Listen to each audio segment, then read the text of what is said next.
আসসালামু আলাইকুম। কেমন আছেন সবাই? আশা করি ভালো আছেন। আলহামদুলিল্লাহ আমিও ভালো আছি। দেখতে দেখতে রহমতের ২ দিন চলে গেল।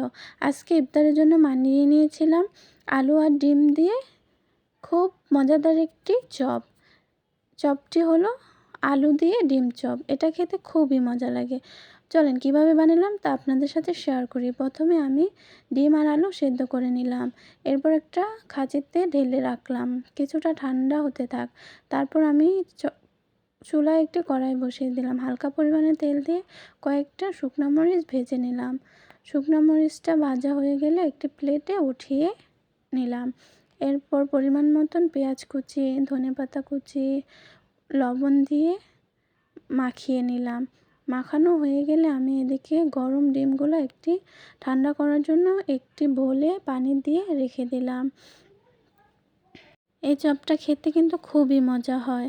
আপনারা বাসায় একবার হলেও বানিয়ে খাবেন। রমজানে এই চপটি আমরা মাঝে মাঝে বানিয়ে খাই। তারপর আমি সেদ্ধ করা আলুটা উপর থেকে ম্যাগি মশলা দিয়ে মাখিয়ে নিলাম।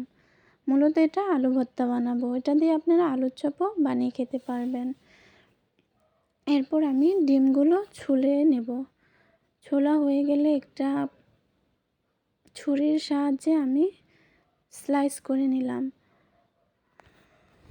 যেহেতু গোটা ডিম ভাজলে মজা লাগবে না, আর অনেক ভারী হয়ে যাবে, এই জন্য আমি মাছ থেকে কেটে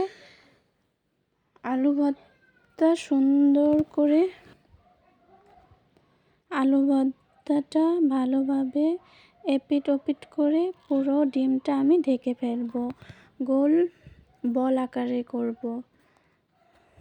আমি সবগুলো ডিম এভাবে হাতের সাহায্যে শেপ করে নিলাম। আপনাদের যেমন ইচ্ছা আপনারা তেমন করে নিতে পারেন। তারপর আমি কিছুটা আলুর চপ বানিয়ে নিলাম। আমার শাশুড়ি ডিম কখনোই খায় না, এজন্য তার জন্য 4টা আলুর চপ ভাজবো। এরপর আমি বেসনটা গুলিয়ে নিচ্ছি। এখানে 2 চা চামচ বেসন নিয়ে নিলাম। এরপর মরিচের গুঁড়া, ধনিয়া গুঁড়া, গরম মশলা, লবণ, অল্প পরিমাণ আদা বাটা দিয়ে পানি দিয়ে আমি এখানে মাখিয়ে নিলাম। মাখানো হয়ে গেলে আমি ডিম চপগুলো ভেজে নেব। এখানে একটি কড়াই বসিয়ে দিলাম। কড়াইয়ে তেলটা ঢেলে নিলাম। তেলটা গরম হওয়ার পরে আমি এই যে তৈরি করা ডিম আলুর চপ বেসনের চুপ দিয়ে ছেড়ে দিলাম। আমি এখানে 4টা দিয়েছি। আপনারা চাইলে আরও বেশিও দিতে পারতেন, কিন্তু নাড়াচাড়ার সাহায্যে 4টাই বেশ ছিল। এরপর 4টা ভেজে আমি এপাশ ওপাশ করে মচমচে করে ভেজে নিলাম। এরপর আরও 3টা ভেজে নিলাম। আলু ভর্তাটা আমি একটু ঝাল ঝাল করে বানিয়েছি। আপনারাও ইচ্ছা করলে ঝাল ঝালই বানিয়ে নিতে পারেন।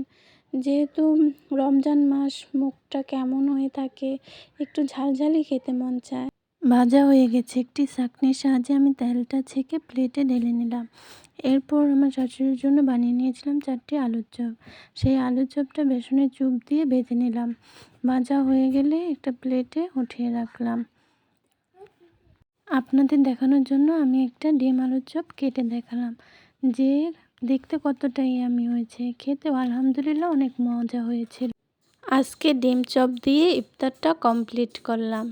আল্লাহ হাফেজ, ভালো থাকবেন।